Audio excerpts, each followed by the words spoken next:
สวัสดีครับวันนี้อยากจะนำเพลงนี้มาให้พวกเราได้ช่วยกันร้อง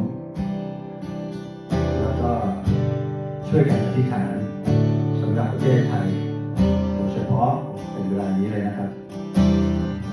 เพลงนี้เป็นเพลงที่คุณเรืองกิจโยมปิยะกุลได้ประพันธ์แล้วก็พวกเราได้นำมาร้องอยู่บ่อยๆเวลาที่เรานึกถึงอยากจะอธิษฐานสำหรับประเทศไทยไม่ว่าเราอยู่ที่ไหนก็ตามในโลกนี้เราจะนึกถึงเสมอถึงบ้านเกิดเมืองนอนของเรา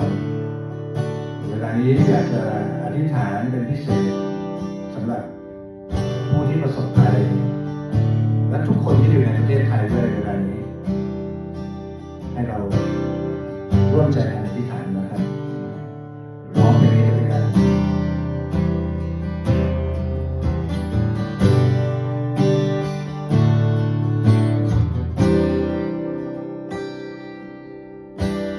นี่เป็นคำอธิษฐานของเราทุกคนนี่เป็นคำอ้อนวอนจากหัวใจให้พระวิญญาณที่เข้ามาเปิดตาใจเราทุกคนอัศจรรย์ของพระองค์เกิดในพวกเรา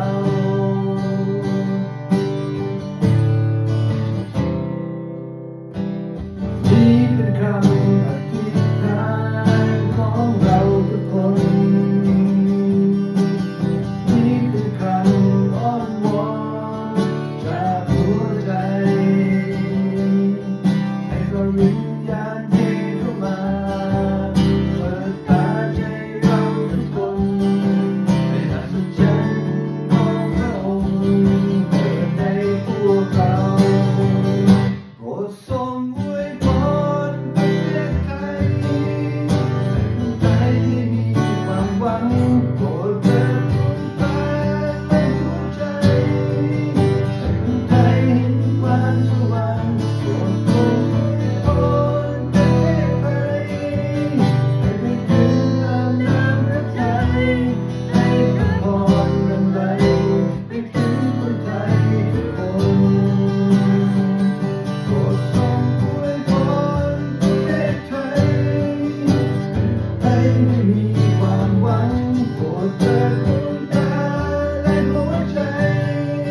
ให้คนไทยเห็นความสว่างโปรดทรงอวยพรประเทศไทยให้ไปถึงด้านน้ำประเทศไทยให้พระพรนั้นไหลไปถึงคนไทยทุกคนให้พระพรนั้นไหลไปถึงคนไทยทุกคน